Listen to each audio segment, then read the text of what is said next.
जी हाँ दोस्तों, नमस्कार। कैसे हैं आप लोग? उम्मीद करता हूँ आप लोग स्वस्थ है, मस्त और तंदुरुस्त है। माँ सरस्वती, माँ भगवती को वंदन, आप सभी का अभिनंदन।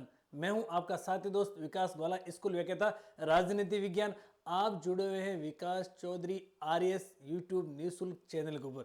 जी हाँ दोस्तों, आप लोग भली भांति जानते हैं हमारी सीरीज चल रही एनसीईआरटी कक्षा 12 राजनीति विज्ञान, स्वतंत्र भारत में राजनीति। आज हम लोग शुरू करने जा रहे हैं प्यारे साथियों इस सेशन में अध्याय 8। और आप लोगों की जानकारी के लिए बता दूं कि आप लोग अगर निरंतर रूप से अगर आप पढ़ते हैं तो मंजिल अवश्य मिलेगी, क्योंकि विद्यार्थियों की मांग थी। मैंने सोच विद्यार्थी बार बार कह रहे थे कि सर एनसीईआरटी की पीओई की एमसीक्यू कक्षा लेकर आए। मेरे पास में समय का अभाव था, लेकिन पता ही नहीं चला कब 8वां अध्याय हो गया। यानी कि स्वतंत्र भारत की राजनीति पूर्ण रूप से क्वालिटी ओरिएंटेड पीओक्यू एमसीक्यू व्याख्या के साथ में रिवीजन हो गया। तो अगर आप लोग ठान लेते हैं ना तो जीत है, और मान ली तो क्या है? हार है। मंजिलें क्या है? हौसला हो तो रास्ते क्या है? फासले क्या है? आराम से कवर हो सकते हैं। आप लोगों को पूर्ण तारतम्यता, पूर्ण मनोयोग से एकाग्रचित होकर के मेहनत करनी है। ग्रेड फर्स्ट की अगर आप तैयारी कर रहे हैं या जिस भी भर्ती परीक्षा की आप तैयारी कर रहे हैं, पूर्ण तल्लीनता से तैयारी करेंगे तो मंजिल तो सामने खड़ी है। अपने को केवल और केवल मंजिल तक चल के जाना है। वर्तमान परिप्रेक्ष्य में बात करूं मैं, राजस्थान सरकार भर्तियों का महाकुंभ आ रखा है। जिस प्रकार से महाकुंभ चल रहा है वहां पर, इसी प्रकार से भर्तियों का महाकुंभ राजस्थान सरकार लेकर आई है। इस गलाकाट प्रतिस्पर्धा के युग में विद्यार्थी विचलित है कि कौन सी भर्ती परीक्षा की तैयारी करें। विद्यार्थियों के मन में द्वंद्व है कि किस परीक्षा की ओर मूव करें। लेकिन प्यारे विद्यार्थियों, आपको बिल्कुल भी भटकने की आवश्यकता नहीं है। आप लोगों को केवल और केवल एक को चूज करना। आप लोगों को केवल एक को ही चूज करना है, एक के ऊपर फोकस करना है। निश्चित रूप से आपको मंजिल मिलेगी और मंजिल मिलने का मजा आएगा। कई विद्यार्थी मुझे व्यक्तिगत रूप से मैसेज करके कहते हैं, कॉल करके कहते हैं, सर बहुत पोस्ट है, बहुत कम है। केवल आरपीसी स्कूल वगैरह ग्रेड फर्स्ट की बात करें तो राजनीति विज्ञान के अंदर केवल और केवल कितनी पोस्ट है? 225 पोस्ट हैं। भैया आप पोस्टों पर क्यों फोकस कर रहे हो? आप लोगों को तो केवल और केवल एक ही पोस्ट चाहिए। आप वो द्वंद्व मत पालिए। अगर योद्धा युद्ध करने जाता है और उसके मन में पूर्ण मनोवैज्ञानिक रूप से वो योद्धा तैयार होकर जाता है तो अवश्य युद्ध जीता। क्योंकि मैं अक्सर विद्यार्थियों को कहता हूं कि युद्ध भूमि में युद्ध प्रारंभ होने से पहले वो युद्ध मनोभूमि में खेला जाता है, और मनोभूमि में वो व्यक्ति, वो योद्धा विजय हो जाता है ना, तो युद्ध भूमि में भी वो योद्धा विजय हो जाता है। अगर आप लोगों के मन में सकारात्मकता है कि हम ग्रेड फर्स्ट बन के रहेंगे, हम भी बनेंगे व्याख्याता, हम भी लेंगे मोहर, तो दुनिया की कोई ताकत है जो आपको सिलेक्शन से नहीं रोक सकती है। केवल और केवल आप लोगों को पूर्ण मनोयोग से पढ़ना है। और अगर आप कोई भी चीज के ऊपर फोकस करते हैं ना पूर्ण मनोयोग से, तो पूरी दुनिया की संपूर्ण कायनात आपको उस चीज को मिलाने में लग जाती है। आप लोगों को मेहनत तो करनी पड़ेगी। बिना कोई विलंब साझा किए हम सीधे बात करते हैं प्रश्नों की। प्यारे विद्यार्थियों, आज हम लोग बात करेंगे भारतीय राजनीति नए बदलाव, भारतीय राजनीति में नए बदलाव अध्याय 8 की, एनसीईआरटी कक्षा 12 और हमारी किताब स्वतंत्र भारत में राजनीति। अगर आप लोगों ने पहला, दूसरा, तीसरा, चौथा, पांचवा, छठा और सातवां अध्याय नहीं पढ़ा तो उसको भी पढ़ना अति आवश्यक है। हमारे प्ले लिस्ट में जाइए और उन अध्याय को पढ़ लीजिए। अध्याय आप ढंग से पढ़ लेंगे। अगर आप लोग थोड़ा बहुत भी नोट्स बना लेंगे तो आप उन नोट्स की फोटो मेरे को भेज देना कि सर हमने इतने नोट्स तो बना लिए, कुछ हमारे रह गए, मैं आपको पीपीटी या पीडीएफ उपलब्ध करा दूंगा। लेकिन पहले आपको पढ़ना होगा, लिखना होगा। प्यारे साथियों, सीधे अपन लोग बात करते हैं पहले प्रश्न की। उससे पहले आप लोगों की जानकारी के लिए बता दूं, जो भी प्रतियोगी योद्धा नए जुड़े हैं और ग्रेड प्रश्न पत्र की तैयारी कर रहे हैं, अगर आप व्याख्याता बनना चाहते हैं, राजनीति विज्ञान से है, तो हम लोगों ने आप लोगों के लिए मात्र नाम मात्र की फीस में पॉलिटिकल साइंस के लिए क्वालिटी ओरिएंटेड टेस्ट सीरीज जारी की है, संपूर्ण सिलेक्शन प्रूफ के साथ में। अगर आप लोग करियर और क्वालिटी से समझौता नहीं करना चाहते हैं और अगर आप लोग अपने सपनों को हकीकत में बदलना चाहते हैं, तो आपका हमारे परिवार में हार्दिक स्वागत और अभिनंदन है। केवल और केवल गंभीर विद्यार्थी ही हमारे से जुड़े, अन्यथा हम लोग भीड़ नहीं चाहते हैं। प्यारे विद्यार्थियों, हम क्वालिटी में विश्वास रखते हैं, न कि क्वांटिटी में। और मैं वादे नहीं इरादे लेकर आया हूं। अगर आप लोग थोड़ी बहुत भी मेहनत कर ली, हम आप लोगों के लिए मिनिमम कंटेंट में मैक्सिमम मार्क्स किस प्रकार से प्राप्त हो, इस प्रकार की मेहनत कर रहे हैं, इस प्रकार की सटीक रणनीति। और मैं तो इतना कह रहा हूं, कोई भी यूट्यूब के इतिहास में या फिर आपके कोई भी कोचिंग या फिर कोई भी मेंटर, कोई भी गुरुजी अगर आपको टेस्ट सीरीज चला रहे हैं, वो प्रोवाइड करवा रहे हैं, अगर आप उनसे जुड़े हुए हैं और अगर वो उन प्रश्नों का संपूर्ण व्याख्यात्मक हल भी सार संग्रह के रूप में आपको पीडीएफ के माध्यम में प्रोवाइड करवा रहे, तो आप उन्हीं के साथ में जुड़े रहिए। अन्यथा केवल कहीं से प्रश्न उठा लिए, एक कहीं से उठाए, एक कहीं से उठाए, इधर डाल दिया, एक इधर डाल दिया, ऐसे कई लोग हैं जो आपके ऊपर प्रयोग कर रहे हैं। वो प्रयोग आप अपने ऊपर मत करने दें प्यारे विद्यार्थियों, आप खुद विवेकशील है, क्योंकि आप ग्रेड फर्स्ट की तैयारी कर रहे हैं। तो जहाँ तक मुझे लग रहा है आप अपने विवेक के आधार पर ज्वाइन करना कि कौन सी टेस्ट सीरीज को ज्वाइन करना है और कौन सी नहीं करना है। लेकिन हम भी बनेंगे व्याख्याता, हम भी लेंगे मोहर, बन के रहेंगे व्याख्याता, लेके रहेंगे मोहर। जिनको लग रहा है कि सर हमारे को जून 2025 में इसी भर्ती परीक्षा में सिलेक्शन लेना है, मोहर लेनी है, राजपत्रित अधिकारी बनना है, उनका हार्दिक स्वागत और अभिनंदन। आप लोग अगर हमारे टेलीग्राम चैनल से नहीं जुड़े, इस टेलीग्राम चैनल से जरूर जुड़े, जैसे कि वर्तमान परिप्रेक्ष्य में देश विदेश में जो भी राजनीतिक घटनाक्रम है उनका कुछ मैं आपको कंटेंट भेजता हूं। क्योंकि प्यारे विद्यार्थियों, कंटेंट वर्तमान समय में आप लोगों को राजनीतिक परिप्रेक्ष्य में अपडेट होना अति आवश्यक है। अब देखिए कक्षा 12 भारतीय राजनीति नए बदलाव, बात कर लेते हैं पहले प्यारे साथियों इस प्रश्न की या फिर इस पाठ की। एनसीईआरटी कक्षा 12 का अध्याय 8 है। अब देखिए अगर आप इस पाठ पर फोकस करेंगे भारतीय राजनीति में नए बदलाव, इसमें क्या है, इस अध्याय में क्या पढ़ेंगे, तो देखिए पहले इंडियन पॉलिटिक्स, भारतीय राजनीति। 1947 में प्यारे विद्यार्थियों हमारा देश क्या हुआ था, आजाद हुआ था। प्रथम आम चुनाव की बात करें 1951-52 यानी कि अक्टूबर 1951 से लेकर के फरवरी 1952 तक प्रथम आम चुनाव होते हैं लोकसभा के। उसके बाद में केंद्र में सरकार बनती है और केंद्र में सरकार किसकी बनती है, कांग्रेस की सरकार बनती है। आप लोग ये भी भली बात जानते हैं कि प्रथम आम चुनाव 1952 से लेकर के 1967 तक तीनों आम चुनाव में कांग्रेस प्रणाली या फिर कांग्रेस सिस्टम एक बड़े लेवल पर सत्ता में बड़ी सीटें हासिल करके राज करती है। उसके बाद में बात करें या फिर इसी दरमियान बात करें 1957 का साल। 1957 का साल भारत का एक राज्य है जिसका नाम है केरल। केरल में सीपीआई की सरकार बनती है, अपन कह सकते हैं गैर कांग्रेसी सरकार बनती है, कांग्रेस के अलावा अन्य दल की सरकार बनती है, सीपीआई की सरकार बनती है और आपके सीएम बनते हैं केरल के ईएमएस नंबूदिरीपाल। समय और आगे बढ़ता है, बात करें प्यारे साथियों 1966 को भारत के तत्कालीन प्रधानमंत्री 10 जनवरी 1966 को लाल बहादुर शास्त्री जी की मृत्यु हो जाती है, ताशकंद में निधन हो जाता। उनके निधन के बाद 1966 और 1966 में प्रधानमंत्री बनाया जाता किसे, इंदिरा गांधी को। इंदिरा गांधी को प्रधानमंत्री बनाने के पीछे कारण क्या था कि कांग्रेस संगठन या फिर कांग्रेस जो मुख्य रूप से कांग्रेस में वरिष्ठ नेता थे, उनको लगा कि ये गुड़िया है, इसको बना देते हैं, ये कोई भी निर्णय लेगी, कोई भी फैसले लेगी, हमारे को पूछ कर निर्णय लेगी, फैसले लेगी। लेकिन प्यारे साथियों आप भली बात जानते, थोड़े से समय बाद जो गूंगी गुड़िया लग रही थी वो एक दुर्गा का अवतार लेती है। क्या लेती है, दुर्गा का अवतार लेती है और अवतार लेना शुरू कर देती प्यारे साथियों 1969 में। और 1969 में आप लोग भली बात जानते हैं 14 बैंकों का राष्ट्रीयकरण किया जाता है। इसी समय 1969 में कांग्रेस के अंदर फूट पड़ती है, कांग्रेस के दो धड़े हो जाते हैं, एक कांग्रेस आर और एक कांग्रेस ओ। पुराना वाला कांग्रेस ओ और नया वाला कांग्रेस आर।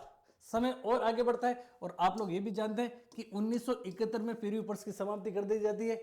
1971 में भारत पाकिस्तान युद्ध होता है, बांग्लादेश को स्वतंत्र करवाया जाता है। उस समय इंदिरा गांधी एक कृष्णमयी नेता के रूप में उभरती है और अंतरराष्ट्रीय फलक पर इंदिरा गांधी का कद बहुत बड़ा बढ़ जाता है। समय और आगे बढ़ता है, जो गूंगी गुड़िया 1975 में दुर्गा के अवतार के रूप में बहुत बड़ी उभर कर आई और 1975 में राजनारायण ने याचिका दायर की थी, जगमोहन सिन्हा ने फैसला दिया था इलाहाबाद हाईकोर्ट से कि इंदिरा गांधी का चुनाव अवैधानिक या फिर गैर वैधानिक कर दिया जाता। उस समय उसी दिन अपन बात करें 25 जून 1975 को आपातकाल लगा दिया जाता है 352 के तहत पूरे भारत में। एक बार फिर से अपना दमखम दिखाया जाता है, किसके द्वारा, इंदिरा गांधी के द्वारा। समय आगे बढ़ता है और समय आता है प्यारे साथियों 1977। आपातकाल में सत्ता का दुरुपयोग किया जाता है, सरकारी मशीनरी का दुरुपयोग किया जाता है, निवारक नजरबंदी के तहत कई सामान्य लोगों को, कई नेताओं को गिरफ्तार कर लिया जाता है। इसी से जनता आहत और दुखी होकर के चुनाव होते हैं 1977 में और इंदिरा गांधी को धराशायी कर दिया जाता है, किसके द्वारा, जनता के द्वारा। प्यारे साथियों मैं अक्सर विद्यार्थियों को कहता हूं कि लोकतंत्र के अंदर या तो कलम की ताकत मजबूत होनी चाहिए या पेन की ताकत मजबूत होनी चाहिए। या तो जनता की ताकत यानी नेता, या फिर बात करें सरकार में आप किस प्रकार से आजाद है, या फिर जनता की ताकत नहीं है तो पेन की ताकत में मजबूती होनी चाहिए। आप ग्रेड फर्स्ट बनने जा रहे हैं, आप राजपत्रित अधिकारी बनने जा रहे हैं, आप स्कूल व्याख्याता बनने जा रहे हैं, आपके पेन में ताकत होगी, आपकी कलम में ताकत होगी। आप इसका उदाहरण देख लीजिए, आपके पास में कोई SC ST OBC या फिर आय प्रमाण पत्र बनाने के लिए कोई सामान्य आदमी नागरिक साइन करवाने आएगा, आप उसको भली भांति जांच करके उसके ऊपर साइन करेंगे, वेरीफाई करेंगे, उसके बाद में वो आगे पन्ना डिपार्टमेंट में जाएगा और ओरिजिनल बन करके आ जाएगा। आपकी पेन की कलम में ताकत, पेन चाहे 2 रुपए का हो लेकिन उसमें क्या है, ताकत होती है। इसी प्रकार से जनता ने ताकत दिखाई और 1977 में कांग्रेस सरकार इंदिरा गांधी को गिरा दिया और पहली बार गैर कांग्रेसी सरकार बनती है 1977 में और प्रधानमंत्री बनते हैं आपके जनता पार्टी के मोरारजी देसाई। समय और आगे बढ़ता है, मोरारजी देसाई सरकार गिर जाती है, मोरारजी देसाई प्रधानमंत्री पद से हट जाते हैं, चौधरी चरण सिंह जी बनते हैं। समय और आगे बढ़ता है, अपन प्यारे विद्यार्थियों बात करते हैं 1989 1999 में राष्ट्रीय मोर्चे की सरकार बनती है और यहां से वेरी वेरी इंपॉर्टेंट पर्सन बनने की संभावना रहती है कि यहां पर भारत में गठबंधन युग की शुरुआत होती है 1989 में, राष्ट्रीय मोर्चे की सरकार बनती है। उसके बाद में प्यारे साथियों बात करें 1996 और 1996 में संयुक्त मोर्चे की सरकार बनती है। किसकी बात बनती है, संयुक्त मोर्चे की सरकार बनती है। और 1989 से लेकर के 2014 तक बात करें, इन 25 सालों के टेन्योर में लगभग आपकी कितनी 11 सरकारें बनी है। अब आप लोगों को मन में आ रहा सर वर्तमान में भी गठबंधन युग है क्या? बिल्कुल वर्तमान में भी गठबंधन युग है और इस बार तो है ही है, क्योंकि मोदी जी को भारतीय जनता पार्टी को कितनी सीटें मिली। अब आप लोगों के सामने मैं एक पर्सन छोड़ रहा हूं, बहुत इजी पर्सन है लेकिन कई विद्यार्थी इस पर्सन को भी गलत करेंगे। आप लोगों के सामने प्यारे विद्यार्थी और पर्सन है, इत्मीनान से सुनना, मनोयोग से सुनना और इस पर्सन का उत्तर तो आप लोगों को सभी को बताना ही बताना है। पर्सन आप लोगों के लिए है कि वर्तमान में केंद्र में सरकार किसकी है, वर्तमान में केंद्र में सरकार किसकी है, किस पार्टी की है, आप लोगों को उत्तर बताना है। ठीक है, इजी पर्सन। आप कहेंगे सर ये क्या पर्सन पूछा, हम ग्रेड फर्स्ट बनने जाने, इस पर्सन का उत्तर बताने की कोशिश कीजिए। वर्तमान में केंद्र में सरकार किसकी है। अब देखिए 2014 तक गठबंधन युग रहा, वर्तमान में भी गठबंधन युग है ही है। हालांकि 2014 और 19 के चुनाव की बात करें तो बीजेपी को स्पष्ट बहुमत मिला था। ये पूरी की पूरी राजनीति में, भारतीय राजनीति में 1952 से लेकर के या फिर अपन बात करें 1947, लगभग 75 वर्षों का अध्ययन करेंगे हम 1947 से लेकर के 2025 तक का। तो प्यारे विद्यार्थियों, अगर आप लोग सेशन में मान लीजिए भूलवंश से जुड़ गए तो 20 सेशन को अंतिम समय तक जरूर देखें। आप कोई भी भर्ती परीक्षा की तैयारी कर रहे हैं, चाहे grade first, second, RS, IS, वनपाल, लेखपाल या फिर पटवारी, वीडियो, ग्राम सेवक या फिर पशु परिचर, किसी भी भर्ती परीक्षा की तैयारी कर रहे हैं और राजनीति विज्ञान से संबंधित आपके एक आध क्वेश्चन भी आएगा, आपके लिए ये क्लास मील का पत्र साबित होगी। मैं इतना वादे और विश्वास के साथ में कह सकता हूं। अब देखिए पहला प्रश्न क्या कह रहा है, बहुत अच्छा प्रश्न है, बहुत इजी प्रश्न है, आप लोगों को साथ ही साथ आपको उत्तर बताना है। अब देखिए प्रश्न है, मंडल आयोग की सिफारिशों को लागू किसने किया। छोटा सा प्रश्न है कि मंडल आयोग की सिफारिशों को लागू किसने किया था। राज्य सरकार ने, सप्रेम सरकार ने, राष्ट्रीय मोर्चे की सरकार ने, वाम मोर्चे की सरकार ने। सबसे पहले तो आप लोगों को ध्यान होना चाहिए कि सर मंडल आयोग क्या है या फिर मंडल आयोग की स्थापना कब की गई, इसका गठन कब किया गया, क्यों किया गया। तो सबसे पहले ध्यान रखना प्यारे साथियों, 1978 में आयोग बनाया जाता है और उस आयोग का क्या नाम है, मंडल आयोग। कब बनाया जाता है, 1978 में बनाया जाता है। उसके बाद में समय आगे बढ़ता 1980 और 1980 में मंडल आयोग ने अपनी सिफारिश पेश की। क्या की थी, सिफारिश पेश की थी। और सिफारिश क्या थी प्यारे साथियों, ध्यान रखना, सिफारिश ये थी कि अन्य पिछड़ा वर्ग, हम लोग बात करें OBC, अन्य पिछड़ा वर्ग को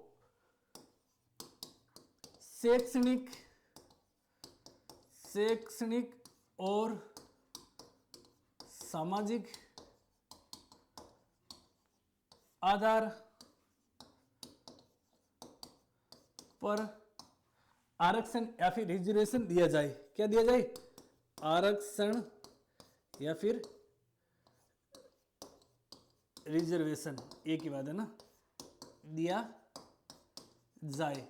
और ये आरक्षण और रिजर्वेशन कितना दिया जाए, तो ध्यान रखना प्यारे साथियों 27% दिया जाए। ये सिफारिश किसने पेश की, मंडल आयोग ने पेश की थी। कब की थी, 1980 में। इसी सिफारिश को समय आगे बढ़ता है और प्यारे साथियों समय आता है आपके 1990। इस सिफारिश को क्या कर दिया जाता है, लागू कर दिया जाता है। मंडल आयोग की सिफारिश को आधार किया था शैक्षणिक और सामाजिक आधार पर रिजर्वेशन दिया जाए। अब देखिए मंडल आयोग, और मंडल आयोग की बात करें कि मंडल आयोग के अध्यक्ष कौन थे, तो ध्यान रखना प्यारे साथियों, अध्यक्ष, और अध्यक्ष कौन थे, अध्यक्ष थे आपके बीपी मंडल। कौन थे, बीपी मंडल थे। कई बार परीक्षा में प्रश्न आ सकता है कि बीपी मंडल का पूरा नाम क्या है, तो ध्यान रखना प्यारे साथियों, बिंदुश्री प्रसाद मंडल। फटाफट से कमेंट करके बताइए कि बिंदुश्री या फिर बिंदेश्वरी प्रसाद मंडल। ये बिंदुश्वरी भी है और बिंदेश्वरी भी कह सकते हैं इनको, है ना, बिंदेश्वरी, एक ही बात है, ठीक है। ये कहाँ के सीएम थे, किस राज्य के सीएम थे, इनकी अध्यक्षता में मंडल आयोग का गठन किया गया। अब देखिए मंडल आयोग की सिफारिश से 1990 के अंदर लागू हुई, तो लगे आपको ये भी ध्यान रखना है, ये लागू हुई थी ना, उस समय सरकार किस पार्टी की थी, तो सरकार किसकी थी, आपकी थी राष्ट्रीय मोर्चा सरकार। कौन सी थी, राष्ट्रीय मोर्चा सरकार। किसकी सरकार थी, राष्ट्रीय मोर्चा सरकार थी। अब देखिए ये आपके मंडल आयोग, और ये है ना मंडल आयोग, बिंदुश्री प्रसाद मंडल की अध्यक्षता में, ये दूसरा पिछड़ा वर्ग आयोग था, पिछड़ा वर्ग आयोग। और कौन सा पिछड़ा वर्ग आयोग, सेकंड। अब आप लोगों के मन में आ रहा है ये सेकंड पिछड़ा वर्ग आयोग था, तो क्या पहला पिछड़ा वर्ग आयोग भी बना था, बिल्कुल पहला पिछड़ा वर्ग आयोग भी बना था, और बना था प्यारे साथियों किन की अध्यक्षता में, तो ध्यान रखना किन की अध्यक्षता में, तो ध्यान रखना काका कालेलकर, काका कालेलकर, काका कालेलकर की अध्यक्षता में प्रथम पिछड़ा अन्य पिछड़ा जाति वर्ग आयोग बना था। कब बना था, फटाफट से कमेंट करके बताना है, ये आयोग कब बना था, फटाफट से आप कमेंट करना। अब प्यारे साथियों देखिए प्रश्न आप लोगों को ये पता है कि मंडल आयोग का गठन कब किया था, लेकिन साथ साथ में आपको ये भी तो ध्यान रखना है ना सिफारिश कब दी थी, साथ में आप लोगों को ये भी ध्यान रखना लागू कब हुआ था, और लागू हुआ था उस समय केंद्र में सरकार किसकी थी, क्या थी, केंद्र में सरकार किसकी थी, तो राष्ट्रीय मोर्चे की। बीपी मंडल का पूरा नाम क्या है, बिंदेश्वरी प्रसाद मंडल। कितनी सिफारिश की थी, तो सिफारिश की थी आपके लगभग कितने परसेंट की, 27% की। और सिफारिश का आधार क्या था, शैक्षणिक और सामाजिक आधार पर जो वंचित है, पिछड़े हैं, उनको आपको क्या देना, आरक्षण देना। अब देखिए आपके एक यहाँ पर राज्य सरकार और संपर्क सरकार, संपर्क सरकार और राज्य सरकार। संपर्क और राज्य का पूरा नाम क्या है, राज्य से हो जाएगा प्यारा साथियों राष्ट्रीय जनतांत्रिक गठबंधन। क्या हो जाएगा, राष्ट्रीय जनतांत्रिक गठबंधन, जिसे अंग्रेजी में क्या कहा जाता है, कहा जाता है प्यारे साथियों एनडीए। क्या कहा जाता है, एनडीए कहा जाता है। और संपर्क की बात करें तो हो जाएगा आपके संयुक्त प्रगतिशील गठबंधन। क्या हो जाएगा, संयुक्त प्रगतिशील गठबंधन। और इसकी बात करें तो इसे अंग्रेजी में कहा जाता है यूपीए। एनडीए की बात करें तो फटाफट से कमेंट करके बताइए कि एनडीए का गठन कब हुआ था, तो कब हुआ था, ध्यान रखने प्यारा साथियों 1998 में। और यूपीए की बात करें, यूपीए का गठन कब हुआ था, तो हुआ था आपके 2004 में। तो प्यारे विद्यार्थियों प्रश्न एक था, क्या था, प्रश्न एक था। लेकिन हम लोगों ने इसके इर्द गिर्द के जो भी प्रश्न बनने की संभावना अपकमिंग एग्जाम में थी ना, वो आप लोगों के सामने मैंने क्या कर दिया, परोस दिया है। यानी कि एमसीक्यू, पीवाईक्यू और इसकी संपूर्ण क्या करें, व्याख्या कर रहे हैं। अब प्यारे विद्यार्थियों सफलता और असफलता चंद कदमों का फर्क रहता है। यहां पढ़ने वाले इस क्लास को देख रहे हैं वो भी सफल होंगे, और इस क्लास को देख रहे हैं वो असफल भी होंगे। फर्क कितना है, जो साथ साथ में नोट करेंगे, जो साथ साथ में लिखेंगे, प्रश्न बताने की कोशिश करेंगे। प्यारे विद्यार्थियों निःशुल्क ज्ञान गंगा में आपके लिए इसलिए आ रहा हूं क्योंकि वर्तमान समय में गलाकाट प्रतिस्पर्धा के युग में आप लोगों को अपडेट रहना अति आवश्यक है कि प्रश्न कहां से बनते हैं। इसका छोटा सा मैं उदाहरण आप लोगों के सामने देता हूं। आरएस का एग्जाम आप लोगों ने देखा होगा। मैं मानता हूं कि आरएस के एग्जाम में प्रश्नों की कठिनाई स्तर शानदार वाला था, अच्छा था या फिर उच्च था, लेकिन अधिकांश प्रश्न उसमें सामान्य स्तर के भी थे। जिन्होंने 6ठी से 12वीं तक की एनसीईआरटी ढंग से पढ़ी, मैं वादा विश्वास के साथ में कह सकता हूं कि अगर उन्होंने एनसीईआरटी को बेस ढंग से मजबूत कर लिया, नींव मजबूत कर ली, पूर्व ज्ञान था, अगर उनके पास में थोड़ा बहुत धैर्य से पेपर दिया, उनका प्रीलिम्स क्लियर हो जाएगा। क्योंकि प्यारे विद्यार्थियों आप बड़ी बड़ी पोथियां पढ़ लेते हैं, बड़ी बड़ी गाइडें पढ़ लेते हैं, बड़ी बड़ी कोचिंगों के नोट्स लेकर आप पढ़ लेते हैं, लेकिन आप लोग मनन नहीं करते हैं, पूर्ण मनोयोग से नहीं पढ़ते हैं। पढ़ना कहां से है, छोड़ना कहां से है, आप लोग वो नहीं पढ़ते। वर्तमान परीक्षा पद्धति के पैटर्न को आप नहीं समझते। इसका छोटा सा उदाहरण मैं प्यारे विद्यार्थियों आप लोगों के सामने रख रहा हूं। आप लोग भर्ती परीक्षा में, कोई भी भर्ती परीक्षा में अगर सफल होना चाहते हैं ना, तो आप लोगों को अपडेट रहना पड़ेगा। अपडेट नहीं रहेंगे ना, तो आप उस दौड़ से बाहर हो जाएंगे। अपडेट का एक ताजा उदाहरण मैं आप लोगों के सामने पेश करता हूं। आप लोग भली भांति जानते हैं, लगभग अपन लोग बात करें 2005 या 2010 की, 2005 या फिर 2010 में कीपैड वाला नोकिया का फोन था। कीपैड वाला नोकिया का फोन था। किसके पास था? आपके पास नहीं था, मेरे पास नहीं था, लेकिन चंद लोगों के पास में था। और जिन उन चंद लोगों के पास में नोकिया का जो कीपैड वाला फोन था, वो अपने आप को बादशाह समझते थे। समझते थे कि नहीं समझते थे? समझते थे। अपन कोशिश करते थे कभी देखने की, फोन देख लें, हाथ में ले लें, तो भी अपने को बहुत बड़ी खुशी होती थी। वही नोकिया, अपने आप को उस नोकिया ने अपडेट नहीं किया। वर्तमान समय में आप 2025 में देख लीजिए, किसी के पास में नोकिया फोन मिलेगा क्या? नहीं मिलेगा। क्यों नहीं मिलेगा? क्योंकि नोकिया ने अपने आप को अपडेट नहीं किया और लोगों ने उस नोकिया को नोक दिया। क्या कर दिया? उस नोकिया को नोक दिया। बड़ी दूसरी कंपनी आई, अपने आप को अपडेट किया, 2G, 3G, 4G, 5G, और कंपनी आगे बढ़ रही है, नोकिया पीछे चला गया। अब आप लोगों के मन में आ रहा, सर ये हमारे को भी कोई जी वर्ड कहे तो बिल्कुल आपको भी जी कहेंगे, लो जी, आओ जी, खाओ जी, पियो जी, लेकिन उसके लिए आपको पहले स्कूल विक्रेता बनना पड़ेगा। मेरे कहने का तात्पर्य यह था कि नोकिया ने अपने आप को अपडेट नहीं किया तो लोगों ने नोकिया को नोक दिया। इसी प्रकार से अगर जिंदगी में आप लोग अपडेट नहीं रहे तो मैं वादा और विश्वास के साथ में कह सकता हूं कि नौकरी लगना तो अलग बात है, लोग आपको नोक देंगे। नोक देंगे मतलब आपको नजरअंदाज करेंगे। प्यारे विद्यार्थियों, अपने आप को अपडेट रखना अति आवश्यक है। पढ़ते हैं आप एनसीईआरटी, खूब सारे एनसीईआरटी का मैटर आप पढ़ते हैं, यूट्यूब पर भी खूब सारे, लेकिन ऐसे आपको कोई पूरा 360 डिग्री एनालिसिस करवाते हैं? अगर कोई करवाते हैं तो वो क्लास मेरे को भी भेजिए, मैं भी देखूंगा, मैं भी एनालिसिस करूंगा, कुछ मेरे भी ज्ञान में वृद्धि होगी। तो मैं अक्सर विद्यार्थियों को कहता हूं कि सफल व्यक्तियों से जाने सफलता के राज। अगर आप सफल होना चाहते हैं तो आप सफल व्यक्तियों के संपर्क में रहे, सकारात्मक लोगों के संपर्क में रहे। लोग खूब आपको कहेंगे इतनी सी पोस्ट है, क्या सिलेक्शन हो जाएगा? अरे भैया, इतनी सी पोस्ट है तो क्या इतनी सी पोस्ट चाहिए क्या आपको? क्या करोगे इतनी सी पोस्ट से? पिछली बार पोस्ट सीटें खाली रही थी। तो उठो, जागो और अपनी ताकत को पहचानो। मंजिल तो अपने सामने खड़ी है, अपने को केवल और केवल क्या करना? मंजिल तक चल के जाना। तो एक बार आप है जो पूरा का पूरा स्क्रीनशॉट ले लीजिए। और अगर आप हमारे टेलीग्राम से नहीं जुड़े और आपका मिशन है, आपकी थीम है कि हम भी बनेंगे विक्रेता, हम भी लेंगे मोहर, तो हमारे टेलीग्राम से जुड़िए। प्रश्नों के साथ साथ उत्तर बताने की कोशिश कीजिए। वादे और विश्वास के साथ मैं कह सकता हूँ एक दिन आपको मंजिल मिलेगी। सफलता एक दिन में नहीं, लेकिन प्यारे विद्यार्थियों एक दिन जरूर मिलेगी।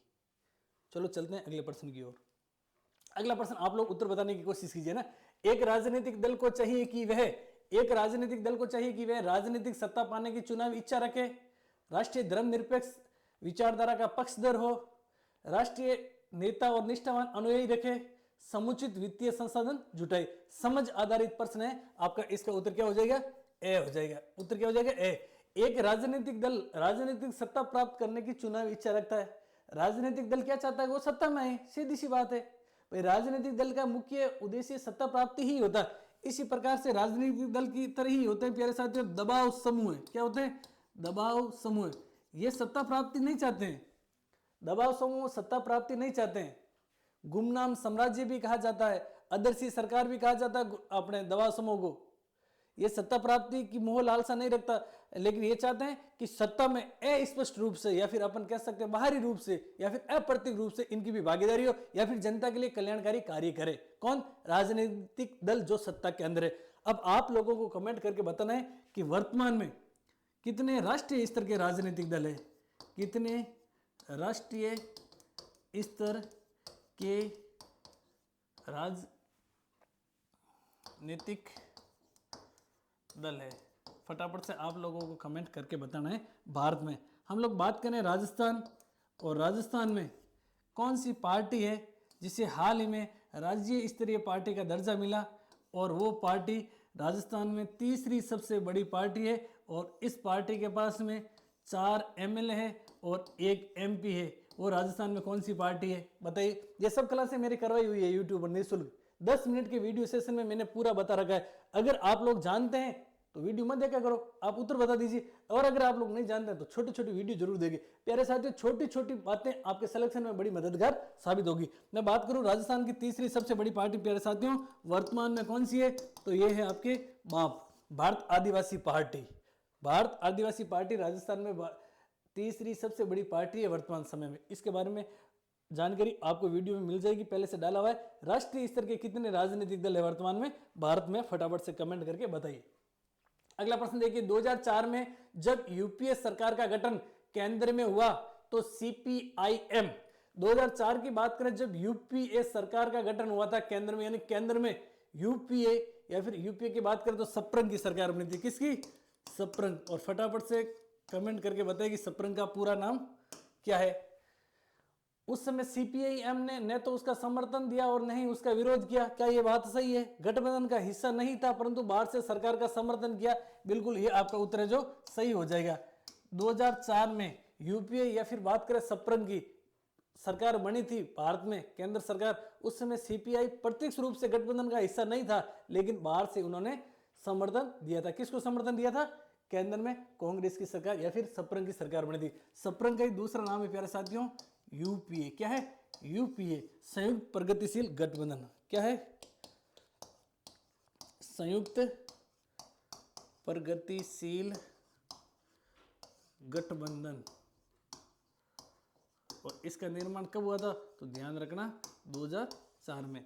United progressive alliance, United progressive alliance,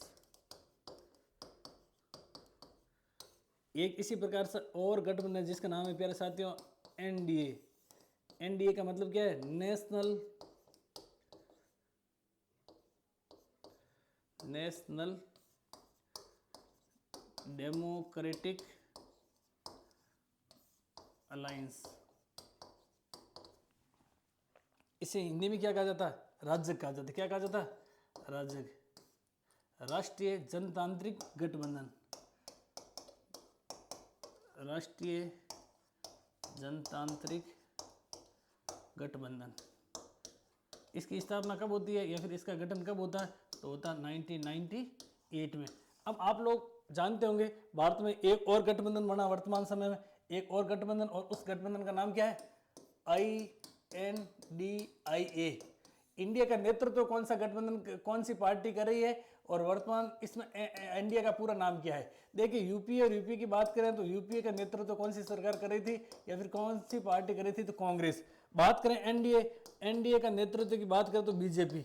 फटाफट से कमेंट करके बताइए इंडिया गठबंधन का नेतृत्व कौन सी पार्टी कर रही है और इंडिया गठबंधन का पूरा नाम क्या है। तब तक मैं आप लोगों की जानकारी के लिए बता दूं प्यारे साथियों, गठबंधन क्या होता है? इसे अंग्रेजी में कहा जाता है कोएलिशन। क्या कहा जाता है? कोएलिशन।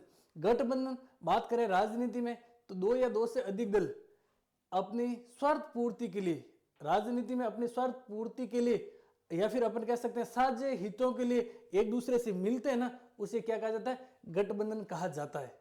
आप भी अपने अपने स्तर पर साझे हितों के लिए मिलते हैं, हो सकता है राजनीति में नहीं लेकिन दूसरे हितों के लिए, तो उसे क्या कहा जाता है? गठबंधन कहा जाता है।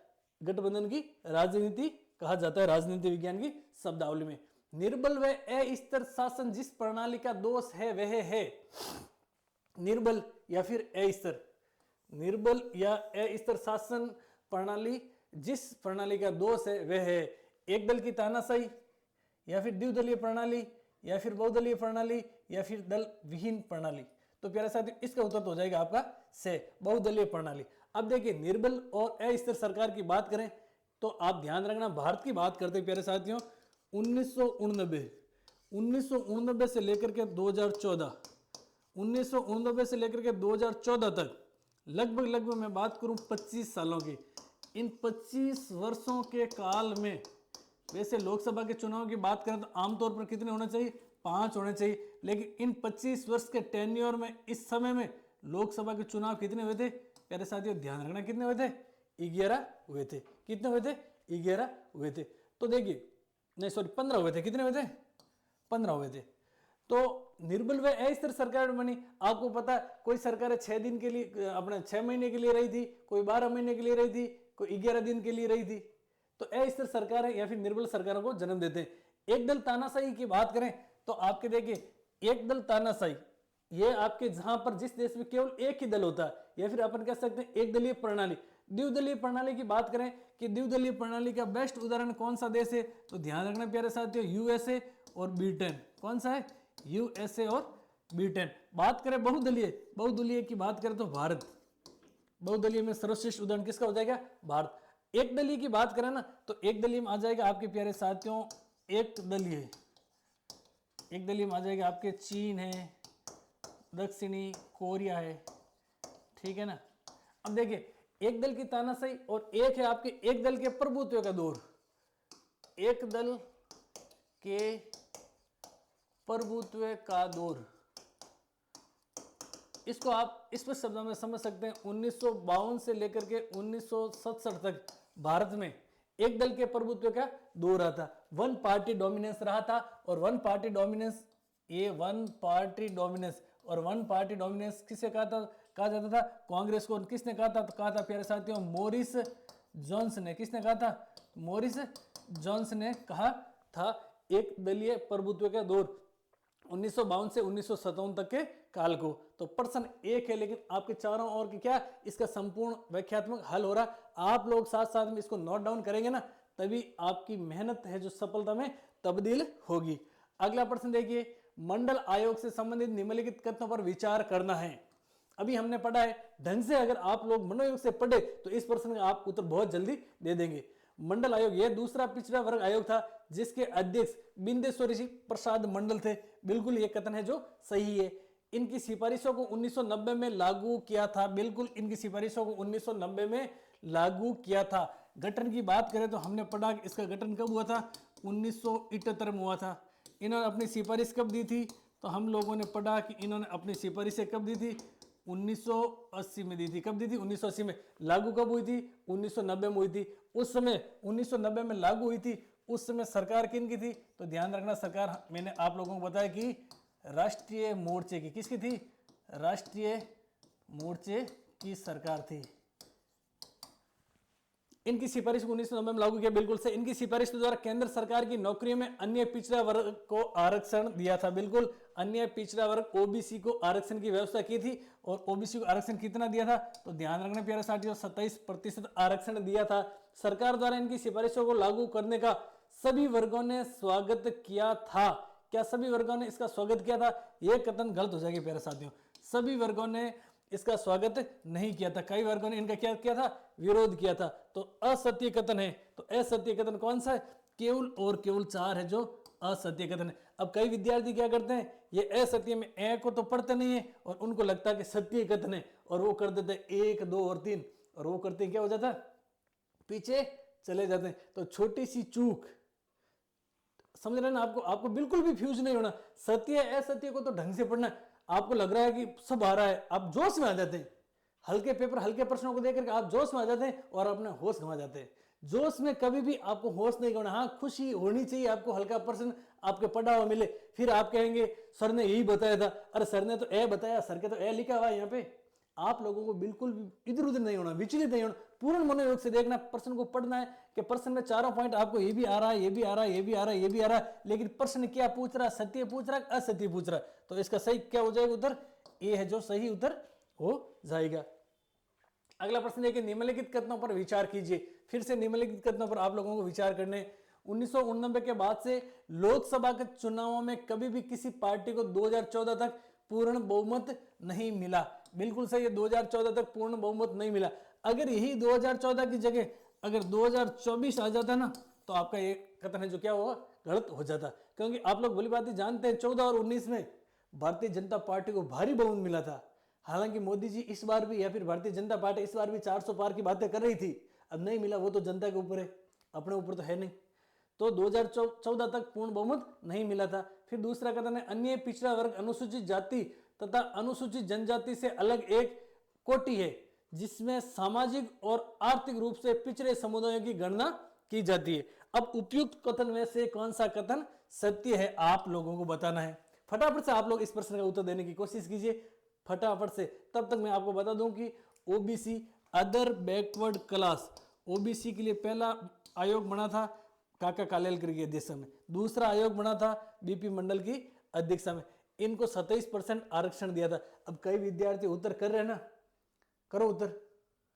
कई विद्यार्थियों को आ रहा लेकिन फिर भी नहीं करे। इसमें से दोनों कथन सत्य हैं या फिर केवल एक है, केवल 2 है, या दोनों कथन सत्य है या फिर इनमें से कोई नहीं है। अधिकांश विद्यार्थी कहेंगे कि दोनों कथन सत्य है। आप गच्चा खा रहे हैं, फिर आपका उत्तर है जो सरासर गलत हो जाएगा। कहाँ है दोनों कथन सत्य आपके मन में आ रहा? सर 1999 के बाद से लोकसभा चुनाव में कभी भी किसी पार्टी को 2014 तक पूर्ण बहुमत नहीं मिला, आपने अभी बताया, तो ये तो सही है। अच्छा, अन्य पिछड़ा वर्ग ओबीसी अनुसूचित जाति तथा अनुसूचित जनजाति से अलग एक कोटि है जिसमें सामाजिक और आर्थिक रूप से पिछड़े समुदायों की गणना की जाती है, ये कथन भी सही है। अरे प्यारे विद्यार्थियों, ये कथन सही नहीं है, यहाँ पर है सामाजिक और आर्थिक, यहाँ सामाजिक और आर्थिक नहीं आएगा, यहाँ पर आएगा शैक्षणिक और सामाजिक। क्या आएगा? शैक्षणिक और सामाजिक। शैक्षणिक और सामाजिक रूप से पिछड़े समुदायों की गणना की जाती है। अब देखिए, आर्थिक छोटी छोटी मिस्टेक है आपको मंजिल तक पहुंचने से बाहर कर देगी। तभी तो मैं कह रहा हूं इत्मीनान से पढ़िए, छोटी छोटी बातों को पढ़िए। ये बातें यहां पर पढ़ेंगे ना तो आपको वहां पर परीक्षा में आसानी से क्वेश्चन सही हो जाएगा। कई विद्यार्थी कहते हैं सर आप तो बहुत हल्के हल्के प्रश्न ला रहे हो, तो फिर कितने भारी लाऊं मैं? तो 1 टन 2 टन 5 टन कितने टन के लाऊं? ये प्रश्न हल्का दिखने में हल्का लगता है, लेकिन ये प्रश्न ऐसे प्रश्न ही अपने को परीक्षा से या फिर कंपटीशन से या फिर सफलता से बाहर कर देते हैं। प्यारे विद्यार्थियों, जो अपने को प्रश्न नहीं आ रहा है, याद नहीं हो रहा है, भारी प्रश्न है, टफ है, क्लिष्ट है, कठिन है, वो किसी को नहीं आ रहा, लेकिन जो प्रश्न अपने को आ रहा है, ऐसे प्रश्न अपन लोगों को गलत नहीं करना है। ऐसे प्रश्न अपन लोग गलत नहीं करेंगे तो अपने मंजिल तक पहुंच जाएंगे। इसलिए मैं कह रहा हूं कि छोटी छोटी बातें ना, इनको ध्यान से पढ़ो। छोटी छोटी बातें देखोगे, ध्यान रखोगे तो मंजिल तक क्या करेगी? पहुंचाएगी। अगला प्रश्न देखिए, इंदिरा साहनी केस का संबंध निम्नलिखित में से किस विषय से? इंदिरा साहनी केस की बात करें, इंदिरा साहनी केस कब आया था? तो नवंबर 1992 में इंदिरा साहनी केस का निर्णय आया था। यह किस विषय से संबंधित है? मौलिक अधिकारों के उल्लंघन से, या संपत्ति के अधिकारों से, या अन्य पिछड़ा वर्ग आरक्षण से? सही उत्तर हो जाएगा आपका अन्य पिछड़ा वर्ग आरक्षण से। प्यारे विद्यार्थियों, आप लोग भली भांति जानते हैं कि मंडल आयोग का गठन होता 1978 में। इसने सिफारिश दी 1980 में, सिफारिश या रिपोर्ट या फिर उन तथ्यों को लागू किया था और आरक्षण दिया था 1990 में। लेकिन इंदिरा साहनी और एक टीम ने, या फिर कह सकते हैं कुछ समूह ने मिलकर के एक रिट लगाते हैं कोर्ट के अंदर, और उस कोर्ट की रिट का निर्णय आता है आपके 1992 में। और निर्णय ये आता है कि जो सरकार ने, जो केंद्र सरकार ने ओबीसी को आरक्षण दिया है वो क्या है? वैधानिक है। ये आरक्षण कंटिन्यू रूप से बना रहेगा। ये निर्णय आया था, आपको परीक्षा में आ सकता है कि कौन सा निर्णय आया था, कब आया था? तो नवंबर 1992 में आया था। अब देखिए, मौलिक अधिकारों की बात करें, FR फंडामेंटल राइट, भारतीय संविधान, और भारतीय संविधान में कुल आर्टिकल कितने हैं? 395। कुल अनुसूचियां कितनी है? 12। कुल भाग कितने हैं? 22। एक भाग है और इस भाग का नाम है प्यारे साथियों भाग 3, अनुच्छेद 12 से लेकर के 36, 12 से लेकर के 36 तक मूल अधिकारों का उल्लेख है।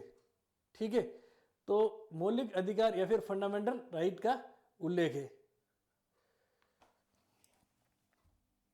ये भी आप ध्यान रखना। तो अपन बात करें पिछड़ा वर्ग आरक्षण की, तो मौलिक अधिकारों के उल्लंघन से नहीं होगा, इसका हो जाएगा इंदिरा कानून। संपत्ति के अधिकार, प्रारंभ में संपत्ति का अधिकार क्या था? प्रारंभ में संपत्ति का अधिकार प्यारे साथियों क्या था? एक मौलिक अधिकार था। लेकिन 44वें संविधान संशोधन, बात करें 44वें कॉन्स्टिट्यूशन अमेंडमेंट, और 44वां कॉन्स्टिट्यूशन अमेंडमेंट होता आपके 1978 में, और इस समय केंद्र में सरकार किसकी थी? गैर कांग्रेसी, और सरकार थी आपके मोरारजी की। मोरारजी देसाई की सरकार ने अपने संपत्ति के अधिकार को मौलिक अधिकार से हटा करके कहां पर डाल दिया? मौलिक अधिकार से हटा करके कहां पर डाल दिया था? कानूनी या विधिक अधिकार में डाल दिया था। जो संपत्ति का अधिकार फंडामेंटल राइट की बात करें, अनुच्छेद 12 से लेकर के 35 भाग 3 के अंदर था, वो संपत्ति का अधिकार बात करें आर्टिकल 31 में था, वो कहां पर डाल दिया? 300 क में डाल दिया। कहां पर? 300 क में। और इस संपत्ति के मौलिक अधिकार को क्या बना दिया? इस संपत्ति के मौलिक अधिकार को एक कानूनी या फिर कह सकते हैं कि विधिक अधिकार बना दिया। कानूनी या फिर विधिक अधिकार बना दिया। ठीक है मेरे साथियों, अगला प्रश्न देखिए, 1978 में BAMCEF, very very important प्रश्न है। 1978 और 1978 में BAMCEF, backward and minority communities employees federation, प्रश्न आएगा आपके BAMCEF। बाम सेप का पूरा नाम क्या है? यह सरकारी कर्मचारियों का साधारण सा ट्रेड यूनियन नहीं था, बल्कि इस संगठन ने बहुजन यानी अनुसूचित जाति, अनुसूचित जनजाति और अन्य पिछड़ा वर्ग और अल्पसंख्यकों की राजनीतिक सत्ता की जबरदस्त तरफदारी की थी। एससी, एसटी और ओबीसी की राजनीतिक सत्ता प्राप्ति की जबरदस्त तरफदारी की थी। और किन्होंने की थी तरफदारी? ध्यान रखना, कांसीराम जी ने मुख्य रूप से बामसेब की बात करें या फिर बसव समाज की पार्टी। देखिए बामसेब आगे जाके, पहले ये था आपके DS4, क्या था? DS4 के बाद में ये बनता आपके BAMCEP, क्या बनता? बामसेब। और उसके बाद में ये बनती आपके बसव समाज पार्टी। प्रश्न आ सकता है आपके, बसव समाज पार्टी किसका रूप है? तो बामसेब का। बामसेब किसका रूप है? DS4 का। दलित, शोषित, पीड़ित व्यक्तियों के लिए या फिर जनता के लिए या फिर SC, ST, OBC के लिए या फिर अल्पसंख्यकों के लिए ये संस्था जो या फिर संगठन है या फिर राजनीतिक दल है जो काम कर रहा है। तो इसका सही उत्तर क्या हो जाएगा प्यारे साथियों? इसका सही उत्तर हो जाएगा सी। 1 और 2 दोनों क्या है? सही है। अगला प्रश्न देखिए प्यारे साथियों, कांसीराम जी के संबंध में निम्नलिखित कथनों पर विचार कीजिए। कांसीराम जी जिन्होंने बहुजन समाज पार्टी BSP का क्या करते हैं? गठन। बहुजन समाज के सशक्तिकरण के प्रतिपादक और बहुजन समाज पार्टी बसपा के क्या थे? संस्थापक थे। कौन? कांसीराम जी। अब देखिए ये कथन सत्य है या असत्य आप लोगों को बताना है। इन्होंने, ये तो बात सही है बिल्कुल, इन्होंने सामाजिक और राजनीतिक कार्य के लिए केंद्र सरकार की नौकरी से इस्तीफा दिया था। बिल्कुल ये बात भी सही है। ये राजनीतिक सत्ता को सामाजिक समानता का आधार मानते थे। बिल्कुल राजनीतिक सत्ता को सामाजिक समानता का आधार मानते थे। इनके अनुसार राजनीति में कोई भी व्यक्ति जा सकता, अल्पसंख्यकों को भी या फिर SC, ST, OBC अन्य पिछड़ा वर्गों को भी राजनीति में संपूर्ण रूप से या फिर कह सकते हैं समान रूप से क्या मिलना चाहिए? समानता का अधिकार मिलना चाहिए। इनकी ऐसी विचारधारा थी। बिल्कुल कथन सही है। ये उत्तर भारत में दलित राजनीति के संगठनकर्ता भी थे। ये कथन भी प्यारे साथियों सही है। तो इसका सही उत्तर क्या हो जाएगा? असत्य कथन बताना। क्या? असत्य कथन है। तो इनमें से एक भी असत्य नहीं है। अब आप लोगों को कमेंट करके बताना है कि वर्तमान राजस्थान विधानसभा, पहले तो बताना कि कौन सी विधानसभा चल रही है और इस विधानसभा में बसपा समाज पार्टी को कितनी सीटें प्राप्त है, बीजेपी को कितनी सीटें प्राप्त है, कांग्रेस को कितनी सीटें प्राप्त है, RLP को कितनी सीटें प्राप्त है और भारतीय आदिवासी पार्टी BAP को कितनी सीटें प्राप्त है। फटाफट से वर्तमान में इन पार्टियों के पास में कितनी कितनी सीटें हैं, फटाफट से आप लोगों को कमेंट करके बताना। तो इसका सही उत्तर क्या हो जाएगा प्यारे साथियों? डी है जो इसका सही उत्तर हो जाएगा। तो प्यारे विद्यार्थियों, हम लोगों ने एक जो सीरीज शुरू की आप लोगों के लिए, अद्भुत, अनूठी या फिर कह सकते हैं इनोवेटिव पहल शुरू की थी राजनीति विज्ञान NCERT कक्षा 12 की। राजनीति विज्ञान NCERT कक्षा 12, और जिस किताब को हमने शुरू किया था स्वतंत्र भारत में राजनीति, कौन सी किताब प्यारे साथियों? स्वतंत्र भारत में राजनीति। इस स्वतंत्र भारत में राजनीति किताब का संपूर्ण एनालिसिस, या फिर मैं बात करूं पार्ट 1 से लेकर के पार्ट 8 तक, संपूर्ण MCQ, PYQ व्याख्या, यानी कि संपूर्ण रिवीजन हम लोगों ने करवा दिया। प्यारे विद्यार्थियों, आप लोगों की जानकारी के लिए बता दूं कि NCERT पढ़ रहे हैं तो NCERT तो प्यारे विद्यार्थियों हर कोई भर्ती परीक्षा के लिए इंपॉर्टेंट रहती है। ये मील का पत्र है, ये ब्रह्मास्त्र है, ये रामबाण औषधि है। तो ये हर भर्ती परीक्षा, चाहे हम ऊपर से ऊपर बात करें IAS से लेकर के बात करें ग्रेड 4 की, जिसमें राजनीति विज्ञान से संबंध है, यहां से प्रश्न आता ही आता। कक्षा 12 बोर्ड विद्यार्थियों की बात करें, इनके लिए तो राजनीति विज्ञान सब्जेक्ट है, तो इनके लिए तो मील का पत्र साबित होगी ही होगी। ये किताब वर्तमान समय में NCERT की है और सरकारी राजस्थान के विद्यालयों में चल रही है। तो प्यारे विद्यार्थियों, अगर आप लोगों ने, अब उम्मीद करता हूं कि 8वां अध्याय है तो पढ़ी तो पूरी क्लास है ही है। मान लो आपने पूरी क्लास नहीं पढ़ी, पूर्ण आपने नोट्स नहीं बनाए, आपने नोट डाउन नहीं किया, तो अगर आप अपना हित चाहते हैं, आप चाहते हैं आपकी तैयारी में एक अच्छी धार लग जाए, आपकी मेहनत सफलता में तब्दील हो जाए, तो एक बार आपसे निवेदन रहेगा कि इन चीजों को पढ़ ले, अच्छे से नोट डाउन कर ले।